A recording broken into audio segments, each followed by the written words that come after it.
Welcome to another in our series of Kehillat Israel podcasts. This is a recording of Rabbi Amy Bernstein's weekly Friday morning Torah study.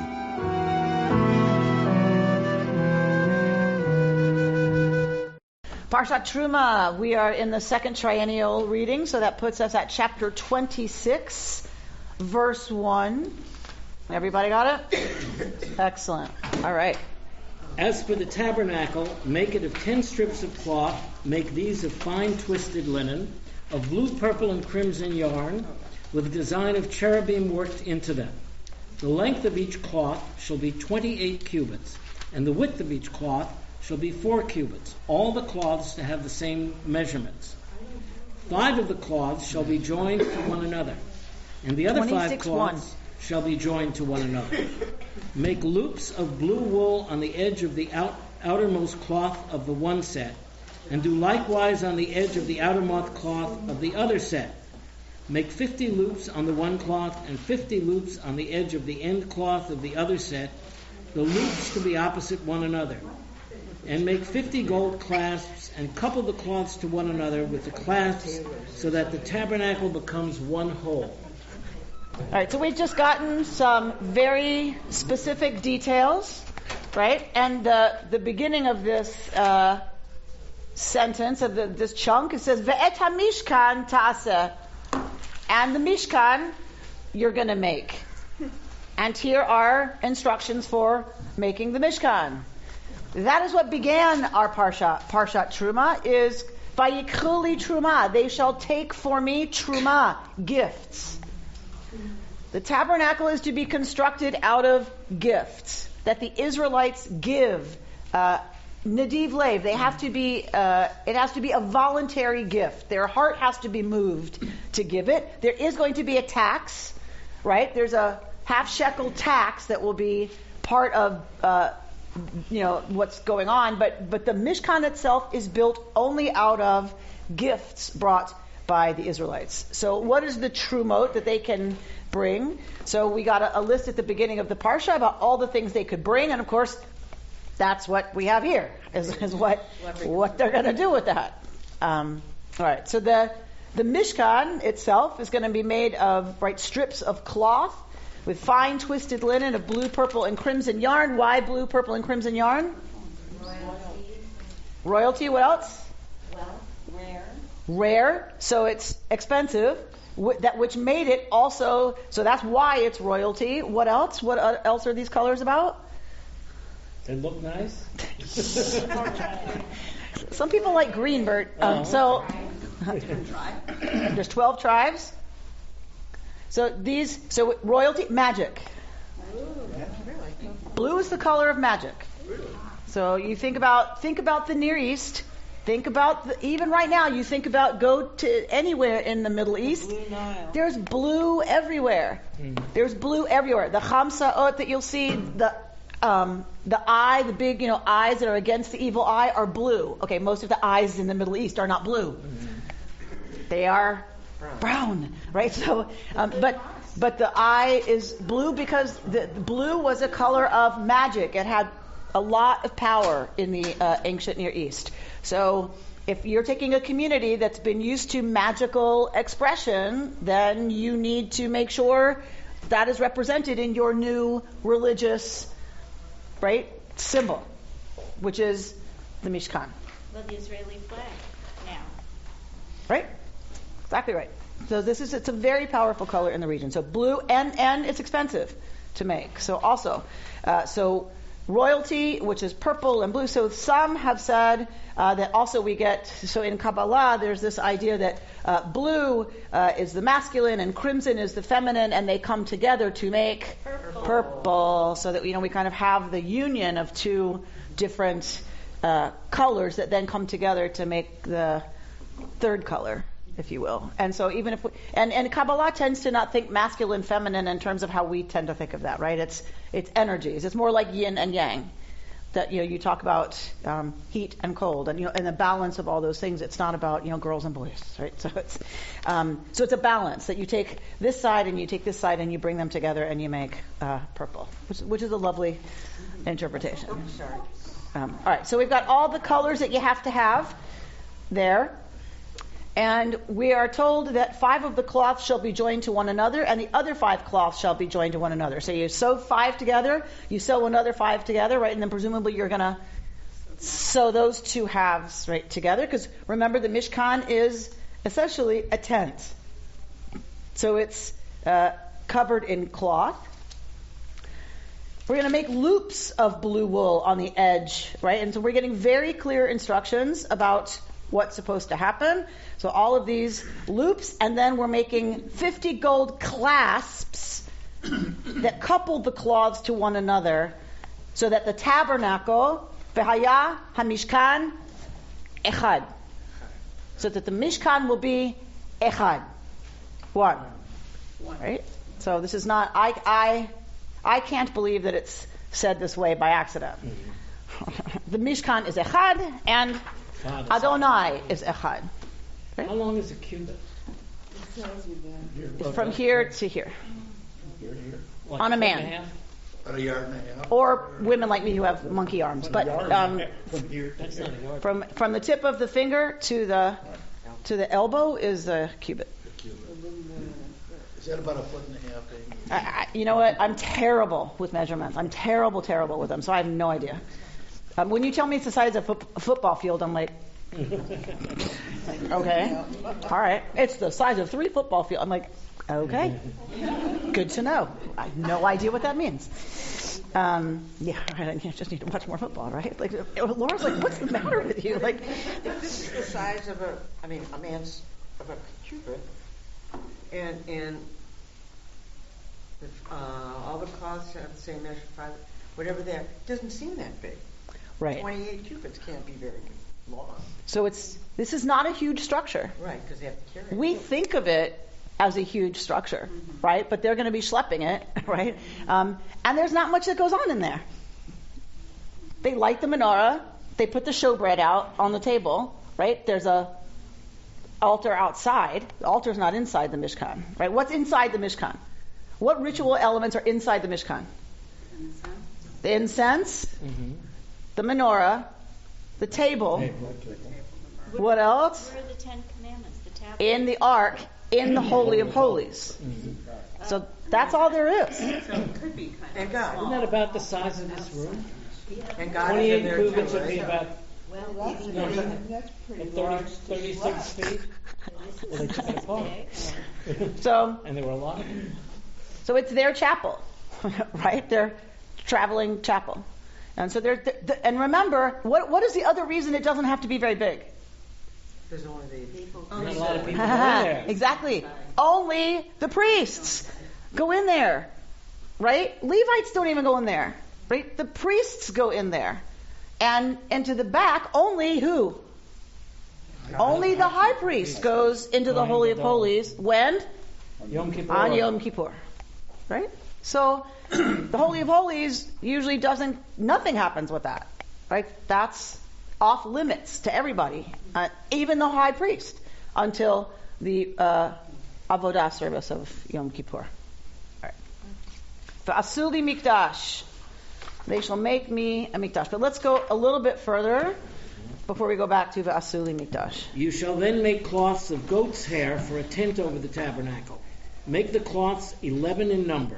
The length of each cloth shall be 30 cubits, and the width of each cloth shall be 4 cubits, the 11 cloths to have the same measurements. Join 5 of the cloths by themselves, and the other 6 cloths by themselves, and fold over the 6th cloth at the front of the tent. Make 50 loops on the edge of the outermost cloth of the one set, and 50 loops on the edge of the cloth of the other set. Make 50 copper clasps, and fit the clasps into the loops, and couple the tent together so that it becomes one whole. As for the overlapping excess of the cloths of the tent, the extra half cloth shall overlap the back of the tabernacle, while the extra cubit at the other end of each length of tent cloth shall hang down to the bottom of the 2 sides of the tabernacle and cover it. And make for the tent a covering of tanned ram skins and a covering of dolphin skins above. Okay. So the beautiful thing that we just talked about is covered by skin, covered by leather. Why? To protect it. Where So- do they get dolphin skins? So, dolphin Not is in the not desert. dolphin. I don't know where they got all the other stuff either. They borrowed it from the Egyptians. Remember? As they're leaving, God disposed the Egyptians favorably to the Israelites, and they borrowed a bunch of stuff. It's kind of like borrowing a Kleenex. Right? So, dolphin skin is not dolphin skin. I don't know how this continues to be translated this way. I really don't. Most likely it is a color that we're dealing with. It is a color of leather hide that has been tanned in the sun. And most likely it is like a yellowish. So there's different tints, right, to leather that is tanned. And they think this one is a mustard color, like a yellowish color. So where dolphin came from, I absolutely do not know. But it is unlike, I mean, there are no dolphins in the desert. So, or hanging out in Egypt, right? They didn't. That's like a clue that this is mythical. Really? Right? It put in on purpose by the author. In rabbinic times, the tachash, so that's the word that's used here, tachash. In rabbinic times, the tachash was invested with mythical association and identified with, are you ready for it? The unicorn. Sort of like dolphins. Just saying. So there's an Arabic cognate that sounds similar. It says which denotes both the dolphin and the dugong found in the Red Sea. Modern scholars have variously identified the biblical creature with one or the other. So that's where the translation dolphin comes from. A suggestion to equate the term with the Akkadian, which I can't even say, the name of a precious stone of either yellow or orange color seems more plausible, since that word is also used to describe leather that is dyed and tanned the color of that stone. Right? Significantly, only the hides of goats and sheep were so treated. So that is the explanation I buy, because it sounds the most plausible to me. Like I agree with the commentary that seems like, okay, if that's what you call the leather, tachash, what Tachash is I mean, the stone is tachash, right? So, if you call it that, why wouldn't you think that that's right? Do we know Instead of dolphin, like it just. Well, that's was this to some extent a description of something written a lot later that actually existed? This is the big question. Who is it that's? I think it's Sheldon who's reading. Who wrote the Bible? Mm-hmm. And part of the whole point of who wrote the Bible is not just who wrote the Bible, but what's going on with the author of the Bible, and what's going on with this Mishkan business. And his argument is that this is, in fact, a historical memory because of the detail. He believes that this is an actual memory that they told. Remember, all of this would have been oral before it was written, right? And so why would you tell this around the fire in such detail? Who cares about 50 loops and blah, blah, blah, unless you want to preserve the absolute facts of how something you treasured was put together. And his argument is that Mishkan was kept in the north, and then, because that's where the ark was, and then or Shiloh, and then it comes down, and the temple was actually built to house the Mishkan, is part of his argument. That if you look at the measurements of the temple, it would make sense that the Mishkan was meant to be inside the temple. So moving the temporary structure into the permanent structure, which makes perfect sense. Other folks want to say that, of course, this is not a historical memory. This is the story they tell about the shrine that they built and the schleppage that actually didn't happen so much, right? So you can decide for yourself which is more convincing, right? That it was a fantasy and so it gets all of this attention, or it gets all this attention, all this detailed attention because it is a historical memory that they're trying to preserve. in actuality, it probably doesn't make much difference. In actuality, it makes very little difference to a lot of us. We continue to read it. And it always falls at the women's retreat. Always. Always. Because there's a big chunk of the book of Exodus that is devoted to the details of the Mishkan. And it is always the time of year we go away for the women's retreat. This year, we are reading next week's Parsha, which is all about the tabernacle. But I have a surprise. Oh, good. Oh, yeah. You're going to build it. I think that's what it's trying to tell us. I think that's what it's trying to We're going to say. schlep to the desert. We're schlepping to the desert. Is that why there's dolphin skins in the garage? Yeah, that's exactly. Shh! Don't tell anybody. So I have a surprise. So I've got your back. Your rabbi's got your back. All right, 15, Bert. You shall make the planks for the tabernacle of acacia wood upright. The length of each plank shall be 10 cubits, and the width of each plank a cubit and a half. Each plank shall have 2 tenons parallel to each other. Do the same with all the planks of the tabernacle. Of the planks of the tabernacle, make 20 planks on the south side, making 40 silver sockets under the 20 planks, 2 sockets under the one plank for its 2 tenons, and 2 sockets under each following plank for its 2 tenons. And for the other side wall of the tabernacle on the north side, 20 planks with their 40 silver sockets, 2 sockets under the one plank and 2 sockets under each following plank. And for the rear of the tabernacle to the west, make 6 planks, and make 2 planks for the corners of the tabernacle at the rear. They shall match at the bottom and terminate alike at the top inside one ring. Thus shall it be with both of them. They shall form the 2 corners. Thus there shall be 8 planks with the sockets of silver, 16 sockets, 2 sockets under the first plank, and 2 sockets under each of the other planks. Okay. And if each plank is 10 cubits, that's over 20 feet. 30, right? Probably 30. 10? Well, if it's a foot and a half. Yeah. So we are. These are long planks. So the Mishkan. I mean, they come from For old, people tall who know trees. this stuff, look online.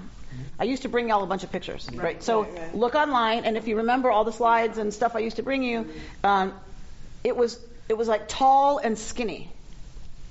It was the planks are high, so it's high but narrow, right? It's not a giant space, but it's tall, right? And you're going to see the temple have a similar dimension, right? Tall and not necessarily huge, but high, right? Because that's how you represent majesty, right? It's got to be impressive, right? So you can do that a couple of ways, but here they do it by height and okay.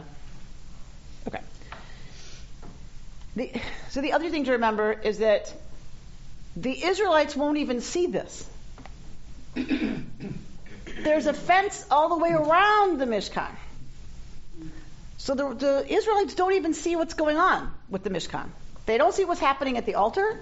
They don't see what's happening at the laver. And they don't see any of the rituals that are happening at the Mishkan. Only the Levites are in the courtyard dealing with sacrifice and cleaning up and taking care of stuff.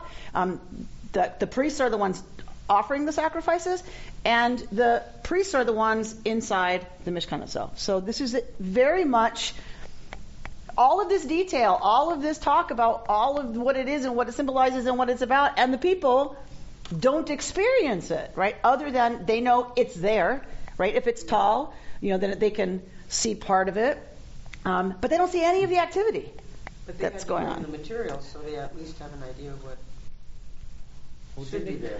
What it's made out of. Didn't it get assembled and disassembled? By very specific clans. No, but they would see it ostensibly. Everything was covered before it was. So they wouldn't even see. One clan, its job was to cover everything, and the other clan's job was to come and do porterage. The Gershonites, the Merarites, and the Kohatites.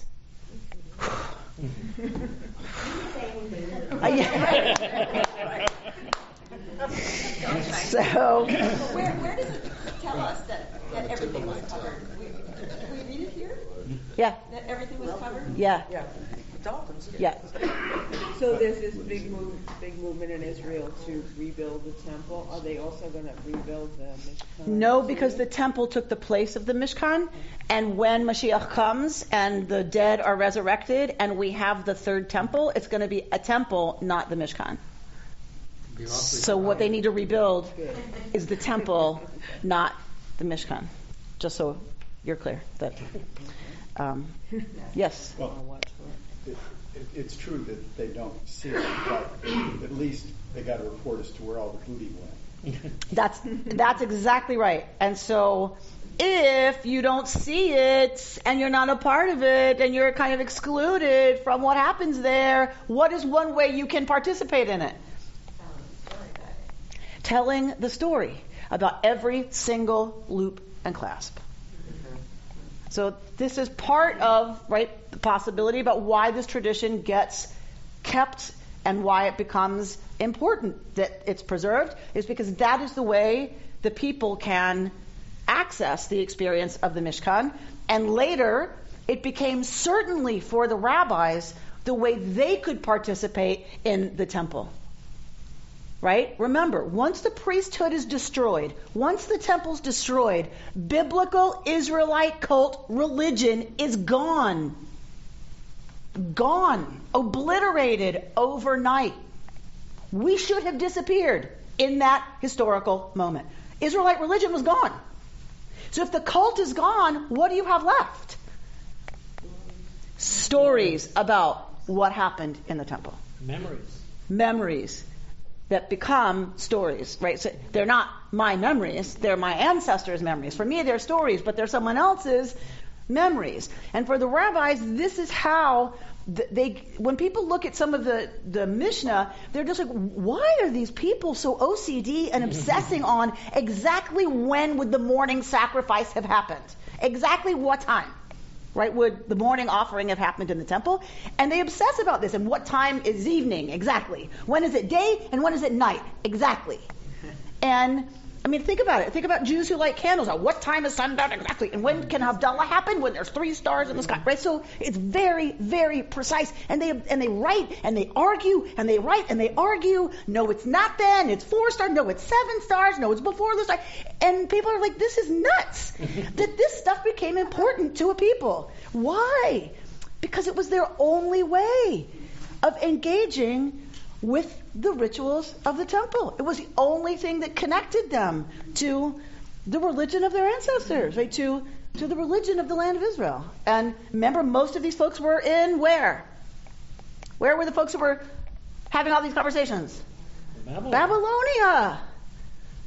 So it's how they can participate in what happened, right, in times before them, but also in the land of Israel. And so for them, it's an act of love that they are reading these instructions and remembering this through the eyes of their ancestors. Because it's all gone. 70 AD, all gone. All right. Now, how happy? And it's so Jewish. It's so Jewish. How happy were the rabbis with the system in the first century of the temple and the priesthood? Not very.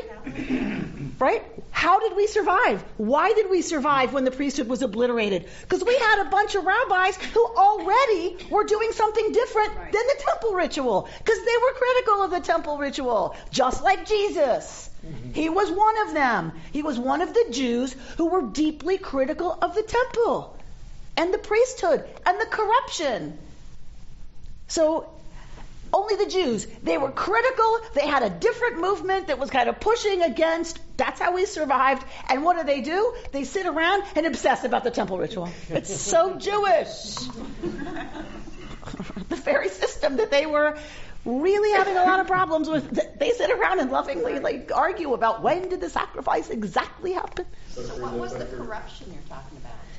So the priests were not elected and didn't have to audition and did not get annual reviews, right? They were born into the priesthood, and I always struggle with this word, whatever it means. How you inherit it is because you're born a priest, right? So it's hereditary, and so therefore, if your position is secure forever for you and your children and your family, what is to stop you from skimming a little off the top? Your position is completely secure. You can't get fired. You can't get replaced. It's a perfect setup for corruption. And they were Jesus. What did Jesus do? What did he do? He cleaned out the money. He turned over the tables of the money lenders. Why? Why was he upset about that? What is the corruption? The priests are getting a cut of the business happening on the sidewalk. What's Jesus' real problem with that? He wasn't getting it. Oh my God, such a cynical group. Because they were taking advantage of the poor. They were taking advantage of the people who were borrowing that money. Right? Didn't we just read last week? You shall not lend my people money at interest. Right? So it becomes this huge issue that the temple is involved in. And what happens is, because of anti-Semitism, we get all defensive. When we hear Jesus and Christians talking about Jesus dealing with the corruption of the temple, we get very defensive. If we can take a deep breath and listen to Amy Jill Levine, our scholar who was here, and say, if there is an anti-Jewish slant to the stories about Jesus, it's a wrong reading. It's a wrong reading. So we get defensive, but if we can take a deep breath and see Jesus as a Jew, he was no different than the rabbis we venerate. We venerate the people who were deeply critical of the temple because we agree with them that that's wrong, right? Our values are the values of the folks who say the priest shouldn't be taking a cut of the business on the street, and the business on the street should not be taking advantage of the poor. Yay, Pharisees! Yay, rabbis, right? But we get all crazy when Jesus says it. He was us. He was one of ours, criticizing what was happening. Now, it's true, his views and his teachings went a little too far afield, right, for the comfort of the rabbis, which is why there was a huge tension between them. But many of the things he had to say were things that rabbinic Judaism is founded on. Would Jesus have been a Pharisee? No, because he went off the reservation a little too far. The Pharisees have been the Qumran cave. Those are the Essenes. Essenes, that's right. Right. Yeah. So they're another. So it's actually a good topic. So first century, there's a lot going on, right? And we tend to think of it as Jews and pagans, or Jews and Canaanites, your Israelites and Canaanites. There was so much going on in the first century that there were all kinds of expressions of Judaism.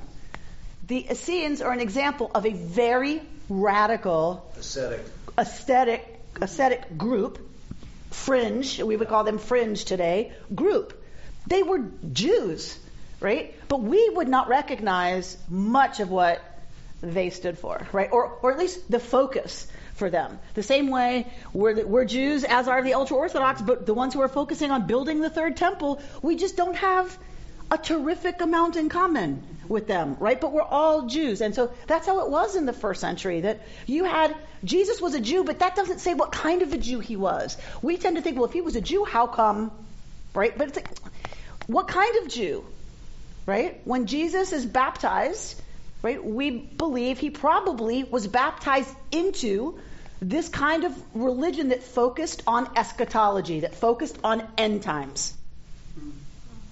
And so he starts to enter into this other kind of focus, more like the ascetics, the Essenes, right? And so starts to leave the reservation. And also Jesus had a lot to say about the Roman government, right?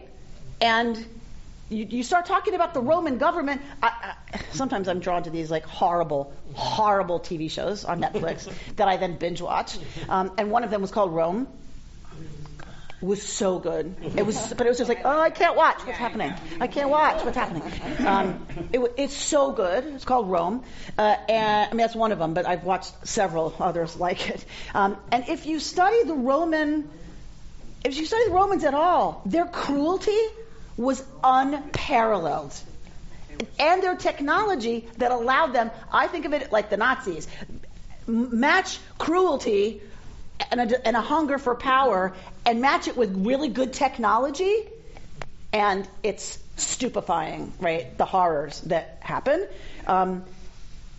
So anytime we hear Jesus criticizing the Romans, for the Jews who are living under the Roman government, that was terrifying. You can't say that stuff, right?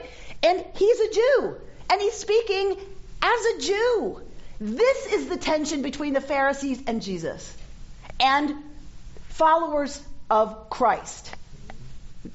Jesus from up here is a teacher in the Galilee. Christ stuff is happening down here. Finally, you get those coming together, and you get Jesus as the Christ. So that starts to be vocal against the Roman government, and the Jews, the Israelites living under that, are like, stop with that. Jesus is year 0, right? When did he die? 38, 39. Okay, so then, and when was the temple destroyed by the Romans? 70. Oh, 40 years later, it's obliterated. They have every right to be nervous. Because 40 years later, it's all gone. The Jews are slaughtered and exiled, and Jerusalem is blown up. Right? Fire with limestone, boom. The oxygen or whatever it is, catch it. What is it? Combustion. Richard Malone. So, and it blows up, right? So they blew up Jerusalem. So historically, even though the Pharisees are not the hero of the Jesus story, because they were very much against him once he gets that loud and vocal, right? They turn him over to the authorities. Like, he's gone rogue, and he's going to bring destruction down on our heads, right? So it turns out that's the truth. It happened 40 years later. And so I think we also just need to remember that we get all defensive. It was Pontius Pilate who killed Jesus. Yes, it was Pontius Pilate who killed Jesus. But let's be honest, the Pharisees were happy to see him go. They were the ones who turned him into the same. They turned him in. And they were original.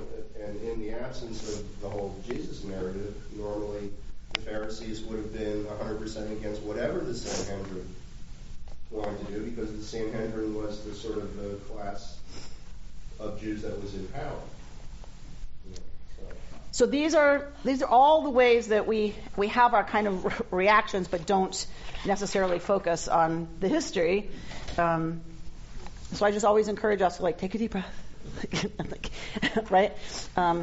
Because it's important. It's really important, because then we can have a conversation with somebody, who's talking about, well, the Jews were against Jesus, they turned him in. It's like, well, yeah, they did. Let's remember the situation they were living under, shall we? And let's remember what happened 40 years later. They were absolutely right to be worried, right? And to say, you deal with him. We are not part of this. Don't look at us, right? He's left the reservation. And it makes complete sense. But usually those conversations don't tend to be hugely rational. All right, let's look at, please, verse 3 of chapter 26.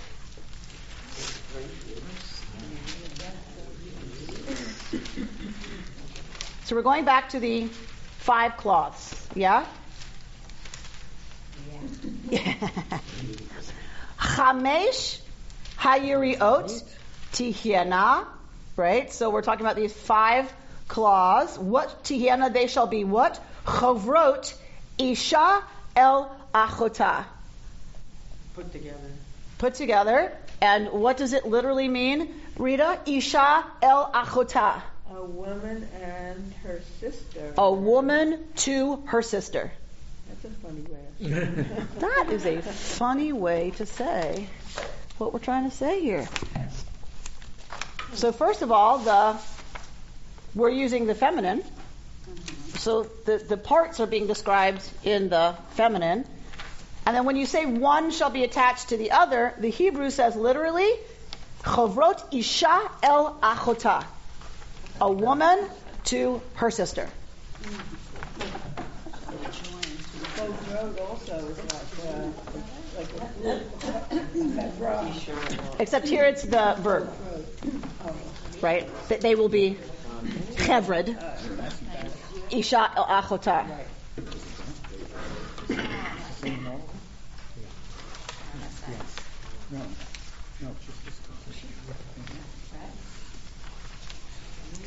So our commentator, Rabbi Michal Shekel, notices this.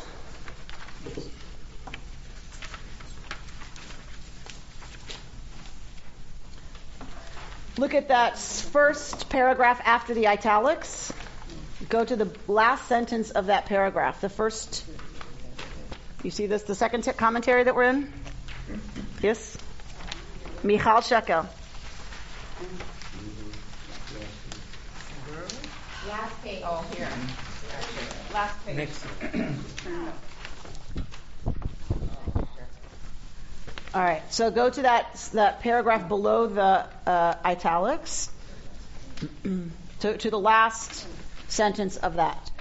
Terming it as Isha el Achota, a woman to her sister, creates an image of support that is far beyond sewing cloths together or lining up planks. Because the planks, the same thing is going to be said of the planks. You're making the clasps so that they can be attached, Isha el Achota, a woman to her sister. It creates an image of support that is far beyond sewing cloths together or lining up planks. It says something deeper about this building, this Mishkan, where God's presence will dwell. At the very beginning of the Parsha, we are told that the Mishkan and its furnishings will be built out of items that are free will gifts. Everything in this tabernacle is given with love. Everything has meaning beyond its intrinsic material value.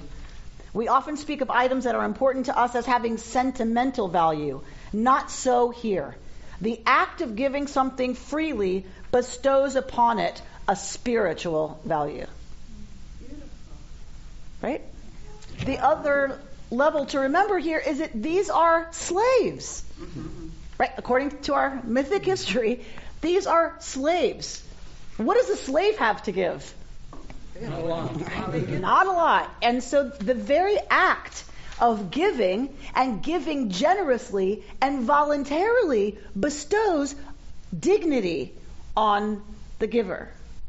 So a bit earlier when you were wondering why it is that even in the face of not being able to see what's going on, our stories go into such excruciating detail about every little this and that of the Mishkan. Isn't part of that essentially that this thing that we created out of love is so important to us that we cherish every detail of it, and we have to remember every detail of it because that is our way of saying how much we cared about it. Absolutely. Absolutely. And I would take it further to say that it also, in going into all the details, it also democratizes the gifts. Because everybody gave something. And so if you go through every single detail of the Mishkan, you're recounting every single person's gift. And so, so it's about love, about this thing we built together out of love. We show our love for it. We have our loving relationship to it by noticing and talking about every detail of the beloved, right? You should see her hair, right? You know, it's the details and that show our love and shows that we value every single contribution that is made, even a tiny little thread and loop and clasp. But also too, beyond that, it gives them memory and everything of what they accomplished with almost nothing, but they were happy to be part of it, and so that keeps them going on that corner too. Right, and hopefully sets up this idea that that's part of the way you show your love and commitment is to give, however much or however little you have, we give of it, right? With Nadiv Lev being of voluntary heart. The act of building the tabernacle draws us into a closer relationship with God, a familial relationship. There are many ways of symbolizing our relationship with the divine. Often it is viewed as a parent-child relationship. At times it is also a spousal relationship. Now with the building of the tabernacle, there is the potential for a sibling relationship. The very walls of the Mishkan reflect this. It is the closeness of Isha el Achota, a woman to her sister, right? So there's many ways to represent our relationship with the divine. What she's saying is, if we allow for lots of different familial images to be used, this one is about siblings, right? That we're not just God's child, not just God's spouse, but in this sense, we are partners with God. That we are partners with one another, and we are siblings. We are partners with God in a way that is evoked when we say a woman and her sister. Right? That there's a closeness there that is a unique closeness. With all of its complications, right? There's a unique closeness that's evoked. People experience that to a greater or lesser degree in real life.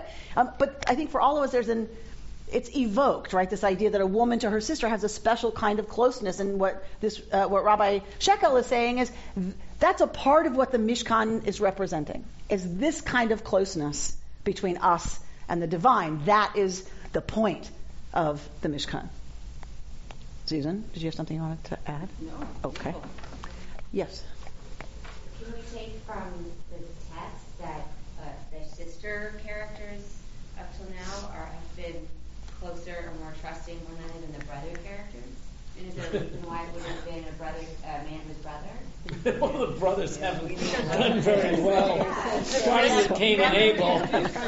You don't want to say close like Cain and Abel. That doesn't ring. Right. Or Esav and Yaakov. So it's a very good question. Like it's because we say womanhood and stuff, but who are we dealing with at this time? Did that mean it's a very good question. I think probably we're dealing actually with an image that is evoked that's not related to the old stuff of Rachel and Leah. Right? This is its own tradition that I think it's more of a poetic image, a woman to her sister. That would have been poetic then? Yeah. I know modern. Yeah. But you could do it. Yeah. I think because women shared child rearing. Women raised each other's children in a society like this, right? They cooked together. They were there for each other during labor and birth and delivery, and then so I think there was a sense that women, the bond between them, and remember it was a very gender segregated society, so women were together a lot, and so I think there's a special resonance of a woman to her sister that would have been evoked. It seems like it's a closeness situation, like in the Shir HaShirim, Achoti Kala, my sister, my bride, indicating the closeness of the woman. But the only difference there is that is a masculine-feminine relationship. Achoti Kala is my lover and my sister, right? So probably that is not what's evoked but it's still with a woman and her sister. But sister as an idea of closeness, I think certainly is there here and there. All right. So drop down to the next big paragraph. The purpose of the Mishkan is to give God a symbolic presence within the community. Kasuto explains it as being, quote, a tangible symbol of God's presence among them. This divine dwelling place denotes a relationship with God. Beforehand, God dealt with individuals, the patriarchs, matriarchs, Moses, etc. Now, when we join together and function as a community, God will be in our midst. We are all aware of the importance of community in Judaism. Certain things can only take place in a community. It is the preferred mode for prayer and study. Community provides us the opportunity to say, blessed is the presence of God from God's place. Terumah teaches that joining together brings God nearer to us. Joining together can be done in many ways. If done wholeheartedly with mutual support as, quote, a woman to her sister, God's presence, the Shekhinah, dwells in our midst. Some of us are the cloth of the tabernacle. Others are the planks.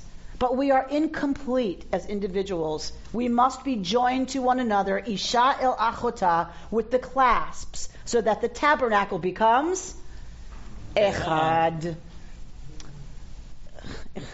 I said it last night at the board meeting. This is a paradigmatic text for anybody who is participating in organized Jewish community and organized Jewish communal life. Why do we do it? Why are we here? Why did we build this? Why do we try to raise the money to keep it going? Because we really, truly believe, and in this I am a holy roller. Because I wouldn't do it otherwise. It's too hard. Right? It's just too hard.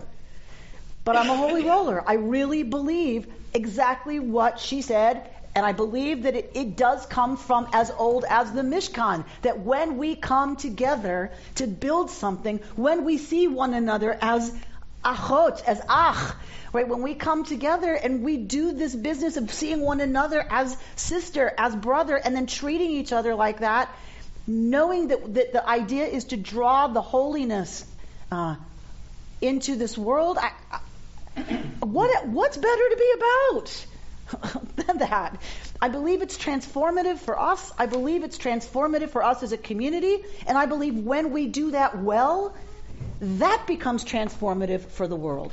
And that's the point, right? Since at the beginning, you shall be to me an Am Kadosh. It isn't you build a Mishkan and, okay, now you've got this great tabernacle, yay, right? It's you have a tabernacle so that you have a means by which to be an Am Kadosh, a holy people. Because a holy people can create a holy world, a holy society, right? If we're living into what it means to be a holy people, then it changes the kind of society, right, that we build. And I don't know about y'all, but given the events in Florida, I've just about had it with people's absolutely irresponsible, unethical, immoral resistance to having a conversation about how do we translate our values about the sanctity of human life and the responsibility to care for our children. Sending them to school? Did you hear that girl's father? His weeping said, I sent my daughter to school because that's where she should be safe. You don't want them hanging out on the streets. You want them in school. Keep your kids in school. That's what we keep hearing. So that your kids will be safe. Yeah, right. I sent my kid to school and she's dead. And we can't have a conversation in this country? 17 dead. Teachers laying their bodies over children. A teacher killed because he was holding the door open to let more students in to hide. And we can't have a conversation about gun control? About weapons that are designed only to cause as much damage as possible in the shortest amount of time? We can't have a conversation about that even? And for me, it comes right out of here. You will be a holy people. So that means we have to translate all of this into some kind of action, or it's nothing. Or it's just a bunch of details about a building that did or did not exist. And then just close it. Why do we bother? Why do we bother? It means absolutely nothing. If it doesn't turn us into a people ready to take whatever heat is going to come, and believe me, heat's going to come. The Jewish Journal has asked me to write about it, and I feel like I can't stay silent anymore. And I'm not going to be writing about what I think should happen with policy, but I am going to write that I'm horrified that we are not having this conversation. That after Las Vegas, big flurry, and then poof, that got defeated, gone, done. No more conversation about what to do to keep people safe. And I'm not even talking policy. I'm talking about our willingness to face the difficulties of that conversation. And if we aren't willing to do that, I don't even know what to say. But as a religious leader, my whole job is to be aspirational. That's my job.